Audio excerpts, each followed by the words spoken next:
अस्सलाम वालेकुम रहमतुल्लाहि व बरकातुहू। आज हम होम्योपैथिक क्योर से जिस मर्ज़ के बारे में बात करेंगे, ये आज के दौर में बहुत कॉमन है और अक्सर ये देखने में आता है। और ये तकलीफ़ इतनी ज़्यादा परेशान कुन है कि ये इसका अंदाज़ा सिर्फ वही शख्स कर सकता है जो इसमें मुब्तला होता है। ये आज हम जिक्र करेंगे एनल फिशर का। ये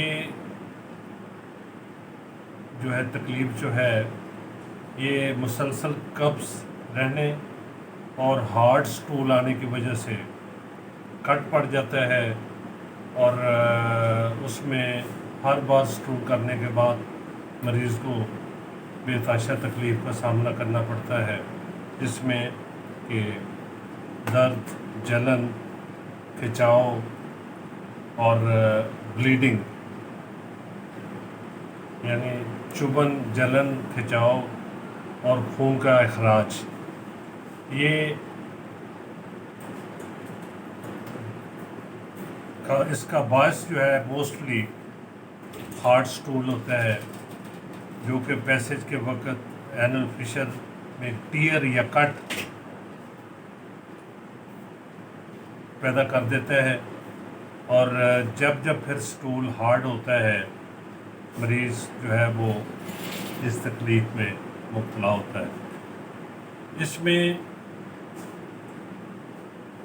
सबसे बेहतर जो है इसके सलूशन जो है वो ये है कि स्टूल सॉफ्टनर का इस्तेमाल किया जाए, यानी ऐसी खुराक, ग़ज़ा इस्तेमाल की जाए जिससे कि स्टूल जो है वो सॉफ्ट, ऐसे जो कॉन्स्टिपेशन ना हो, कब्ज़ ना हो, डिफ़िकल्ट स्टूल का पैसेज ना हो, स्टूल हार्ड ना हो और बर वक्त डेली हाजत हो। सो ऐसी खुराक को अवॉइड किया जाए जिसके नतीजे में कब्ज़ पैदा होती है। इसका बेहतरीन हल जो है वो फाइबर थेरेपी है, यानी ऐसी खुराक कसीर मकदार में इस्तेमाल की जाए जिसके नतीजे में कब्ज़ ना हो, जिसके नतीजे में स्टूल सॉफ्ट आए। इसमें व्हीट ब्रान, ओट ब्रान यानी दलिया, जौ का दलिया, गंदम का दलिया, whole grain, pears, bananas, fruit, सब्जियां, फ्रूट और सब्जियों का इस्तेमाल बढ़ाया जाए और वाटर इनटेक जो है वो भी कसरत से इस्तेमाल किया जाए। पानी की ज़्यादा से ज़्यादा मकदार इस्तेमाल की जाए।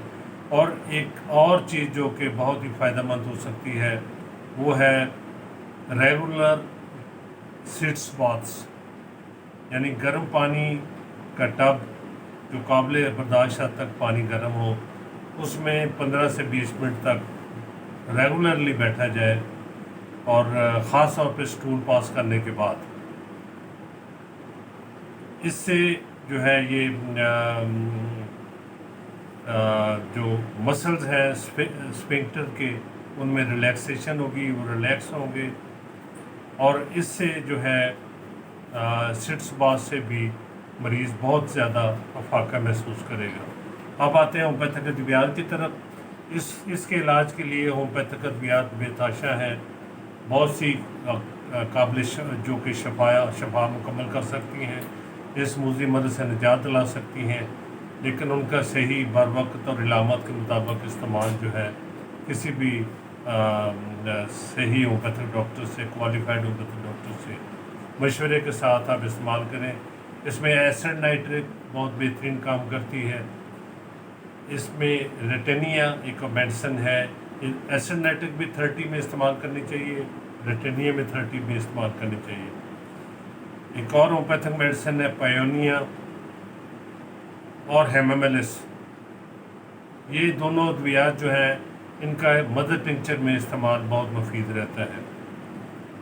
इसके अलावा सल्फ़र जो है, अगर जलन का अंसर ज़्यादा हो तो सल्फ़र बेहतरीन काम करती है, اور اگر اسٹول انسیٹسفیکٹری بار بار آتا ہو، اور یہ بھی قبض کی قسم ہوتی ہے کہ اسٹول ایک ہی بار جو ہے وہ صحیح طور پہ خارج نہ ہو، بار بار حاجت ہو، اور جب بھی مریض بیٹھے حاجت کے لیے اور پھر اسے بار بار اٹھنا پڑے، اور وہ انسیٹسفیکٹری اسٹول ہو، اور یہ احساس ہو کہ some thing is left behind. So next اور سلفر جو ہے یہ بھی بہترین کام کرتی ہے اس تکلیف میں۔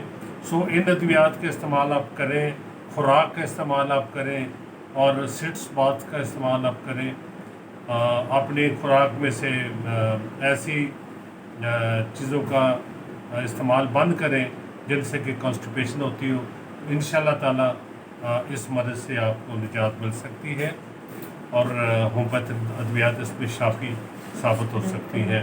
امید ہے کہ آپ اس سے مستفید ہوں گے، اور یہ آپ کے اس طرح کے دیگر جو ہم ویڈیوز ڈالتے ہیں مختلف مسائل پہ، ان کو بھی آپ دیکھیں، اور یہ بہت سے ہیلتھ پرابلمس کو حل کرنے میں اس کا مقصد یہ ہے کہ نالج شیئرنگ کی جائے، اور عام دوستوں کے مسائل صحت کو حل کیا جائے۔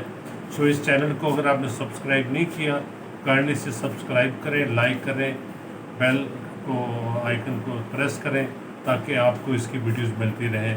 بہت شکریہ، اللہ حافظ۔